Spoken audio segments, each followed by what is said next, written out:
This video will discuss the exceptions to the character exclusion under Federal Rule of Evidence 404.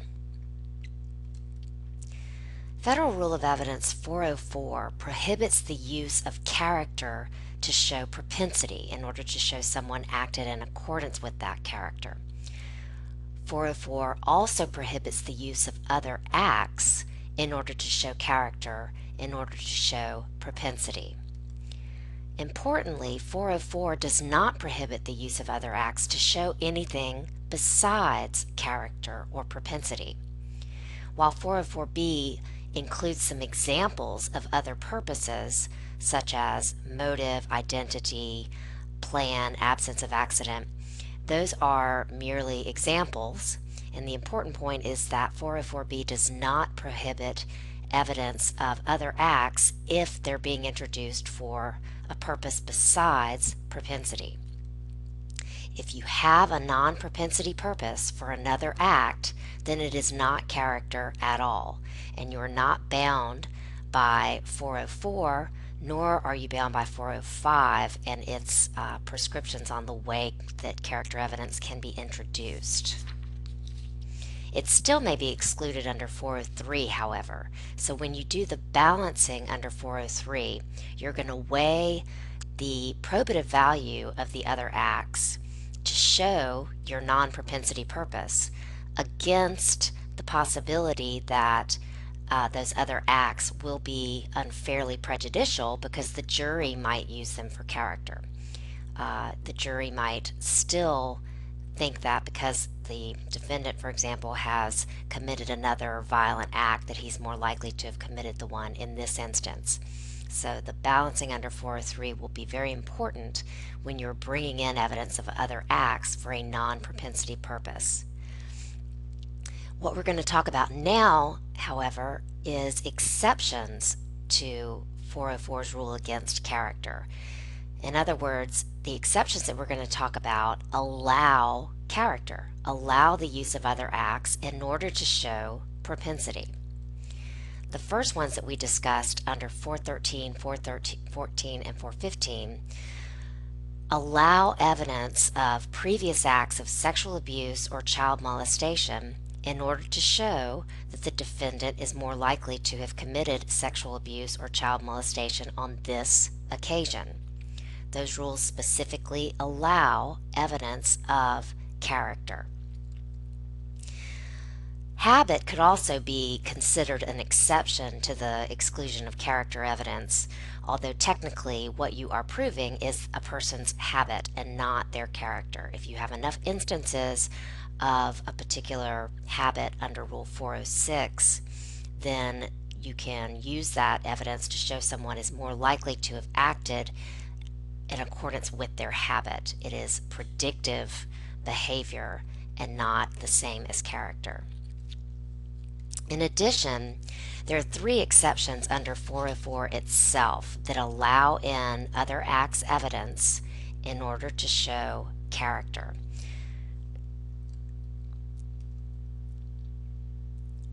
While evidence of a person's character is not admissible to prove that they acted in accordance with that, there are exceptions under 404A, and the first two are exceptions that allow in introduction of evidence of the character of the accused or the defendant, and two, introduction of evidence of the character of an alleged victim. There are also exceptions for character of a witness, but we'll be discussing that in a separate video. This video will concentrate on character of the accused and character of the alleged victim. Anytime you're considering the admissibility of character under these exceptions, there are three things you need to think about. The first is, whose character are we talking about? Only if it is the character of the accused, the victim, or a witness will one of these exceptions apply. Second is, what is the character trait that you're talking about? Because each one of these exceptions allows in introduction of the pertinent character trait. So it must be pertinent to the case. For example, character of a witness will always be character for truthfulness. Third, you must think about how the rules allow you to present this character when you do have an exception that allows in character evidence. 405 limits the way you bring in that character to reputation or opinion on direct, and then on cross-examination, examination into specific instances is allowed. So first, let's talk about character of the accused. A defendant may offer evidence of the defendant's own pertinent trait, and if that evidence is admitted, the prosecutor may offer evidence to rebut it. So one of the most important things to understand here is that the defendant is the one who opens the door to his own character. Only if the defendant offers evidence of his own good character may the prosecutor then offer evidence to rebut it. This is known as the mercy rule, where sometimes a defendant has only his good name in order to defend himself, and the court will allow him to bring in character witnesses to talk about his good character. Again, it must be a pertinent trait. So usually what we're talking about is if a defendant is accused of a violent crime, he will want to bring in evidence of his peaceful character. If it's not a violent crime, then perhaps the defendant wants to bring in evidence of his character for lawfulness, character for being a law-abiding citizen. If the defendant does that, he opens the door to the prosecutor rebutting it, and we'll discuss the methods in just a minute. The second exception we'll discuss is character of the alleged victim. There are limitations in Rule 412, which is the rape shield statute that prohibits introduction of character of an alleged victim of rape. But otherwise, a defendant may offer evidence of an alleged victim's pertinent trait. And if that is admitted, the prosecution can respond in a few ways. Again, note that the defendant opens the door here. The alleged victim's character is not going to be an issue unless the defendant opens the door. And again, it has to be a pertinent trait. So what we're talking about for the most part is a defendant who is accused of violence against an alleged victim, and the defendant is arguing self-defense and wants to bring in evidence that the alleged victim has a character for violence. If the defendant does that, then the prosecution may respond in several ways. First, the prosecutor can offer evidence of the victim's good character. So in the prosecution's rebuttal case, it can offer character witnesses to testify that the victim had a character for peacefulness. Second, this will open the door to evidence of the defendant's own character for violence or peacefulness. So if the defendant puts on witnesses that say the alleged victim had a character for violence, then the prosecutor can also argue that the defendant had a character for violence. One exception to the fact that the defendant normally opens the door to any of this character is that in a homicide case, the prosecutor may offer evidence of an alleged victim's trait of peacefulness if the defendant argues the victim was the first aggressor. The defendant does not need to introduce character evidence of the victim, only argue, only suggest that the victim was the first aggressor. If the defendant makes that argument in a homicide case where the victim is not going to otherwise be available to testify, the prosecutor may offer evidence of that victim's alleged trait of peacefulness, even though no other character has been introduced. This is a narrow exception. So the first thing we ask is, whose character are we talking about? Is it the character of the accused, of the victim, or of a witness? The second Is it a pertinent trait? For the defendant, it's usually going to be a trait of peacefulness or being law-abiding. Of a victim, it will be the character for peacefulness or violence, and of a witness, it will be the character for truthfulness. The third thing we ask is how that character may be proved when you have a valid exception. In a party's case in chief, such evidence may only be introduced by reputation or opinion. So when evidence of a person's character is admissible, it may be proved by testimony about the person's reputation or opinion. So when you are the proponent of particular character evidence, when you are the one arguing that a person has a particular character, your witnesses can only testify that the person had a reputation for that character, or that in their opinion the person had that character. Then, on cross-examination, the other party can inquire into relevant specific instances of the person's conduct in order to challenge the testimony that the person had that particular reputation, or that their opinion is a good one.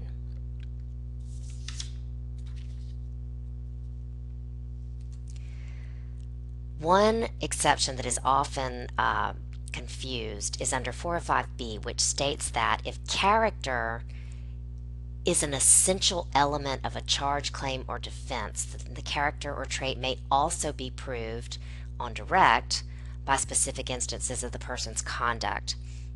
This is an extremely narrow exception where character is an essential element in the case. Proof of the character is itself at issue. There are only 3 examples of this exception. The first is rebutting the defense of truth in a libel or slander action. Someone accuses another person of being a liar or a thief, for example. That person then sues the defendant for libel or slander, saying that they called them a liar or a thief. The defendant then wants to argue truth, which is a defense to libel or slander. In that case, the issue of whether the plaintiff is in fact a liar or a thief will be an issue to be proved in the case. So the defendant in that case could try to prove that the plaintiff was in fact a thief or a liar in its direct case by any means it wants. The second example is in parental custody dispute, where the character of the parents will be itself elements of the case in deciding who gets custody. The third narrow exception is to rebut an entrapment defense by showing predisposition.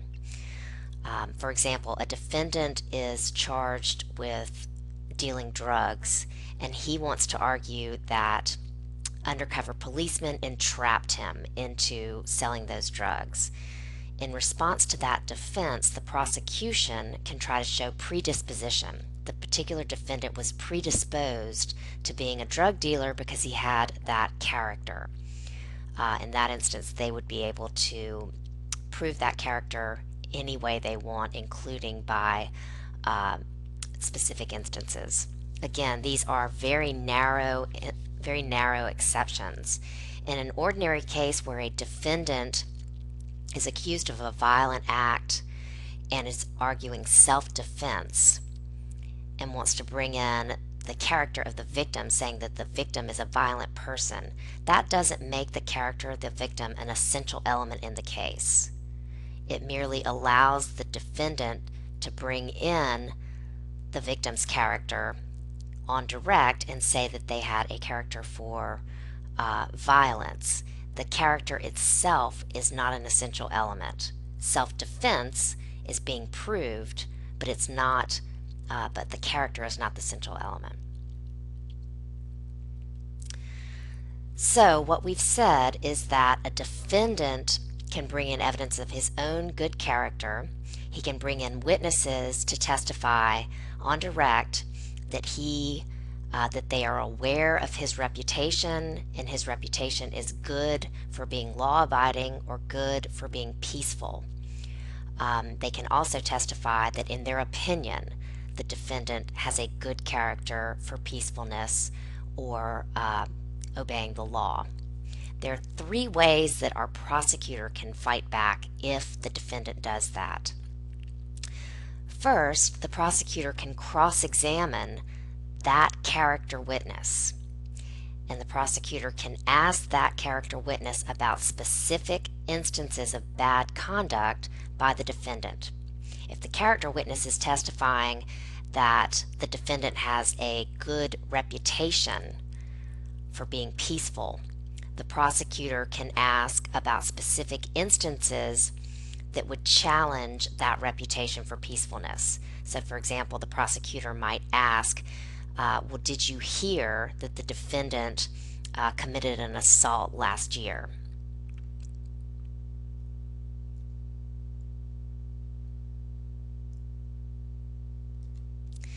Importantly, the prosecutor is bound by the witness's answer. The prosecutor's question itself is not evidence, and the prosecutor is only asking about another act. The prosecutor is going to be bound by the witness's answer as to whether or not that happened and cannot bring in extrinsic evidence that the defendant actually committed that other act. This is considered a collateral matter, and you cannot bring in extrinsic evidence. You can only ask the character witness about the other act. Also important is that the other acts that the prosecution can ask about on cross-examination are not limited to prior convictions. The prosecutor can ask about prior convictions or prior bad acts for which the defendant was not arrested, or about prior arrests. The foundation that the prosecutor must establish is that he has a good faith belief that the defendant actually did this other act. The second way the prosecutor can fight back if the defendant brings in evidence of his good character is by attacking the credibility of the character witness, him or herself. The character witness, by taking the stand, brings into evidence his own character for truthfulness. And so the prosecutor can ask about specific instances that go to lack of truthfulness on cross-examination.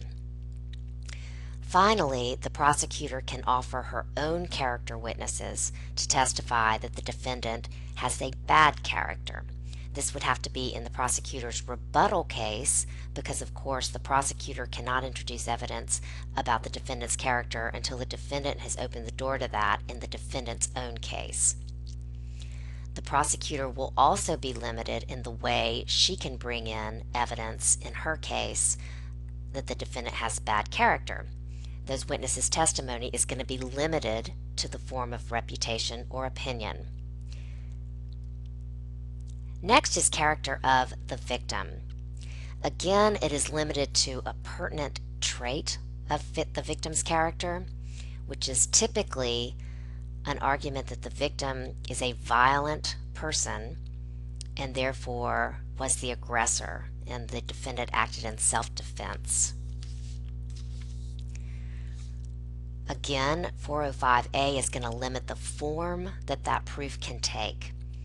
So the defendant who wants to introduce evidence of the victim's bad character will have to present witnesses to testify that the victim had a bad reputation for being violent, or that in their opinion the victim was a violent person. Congress also provided in 2000 that if a defendant offers evidence of the alleged victim's character, then the prosecution can offer evidence that the defendant himself shares this same character trait, even if the defendant has not put his own character in issue. So if the defendant brings in evidence in his case that the victim is a violent person, In rebuttal, the prosecution can not only bring in evidence that the victim had a good character, but the prosecution can also bring in evidence now that the defendant had that same character they are alleging the victim had. So the prosecution can offer uh, bad character witnesses to testify that the defendant had a bad reputation for violence, or that in the witness's opinion the defendant was a violent person.